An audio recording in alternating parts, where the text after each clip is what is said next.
జనాలు ఎండల్లో రోడ్ల మీద పార్కుల దగ్గర కూర్చొని ఉంటే మంచినీళ్ళు ఇచ్చేవాళ్ళు లేడు, చిన్నపిల్లలకి పాలు ఇచ్చేవాళ్ళు లేరు, ముసలోళ్ళకి షెల్టర్స్ లేదు, భోజనాలు లేదు. అంటే ఎంత నిర్లక్ష్యం ప్రజలంటే, భక్తులంటే అనేది ఇక్కడ మనం గమనించాలి. నిన్న జరిగింది ఏదో ప్రమాదశాత్తు జరిగింది కాదు, ఇది ప్రభుత్వం చేసిన హత్యలు.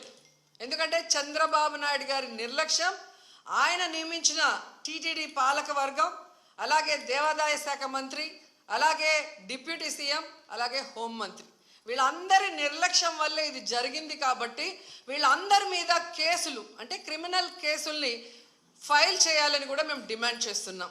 ఎందుకంటే మొన్నే మనం చూసాం, తెలంగాణలో ఒక సినిమా ఫ్యాన్ షోకి అల్లు అర్జున్ గారు వస్తే ఆయనకి సంబంధం లేకుండా తోపులాట జరిగినప్పుడు అక్కడ ఒక మహిళ చనిపోతే అల్లు అర్జున్ గారి మీద 105 BNS పెట్టడం జరిగింది. మరి అలాంటప్పుడు ఇక్కడ ప్రతి సంవత్సరం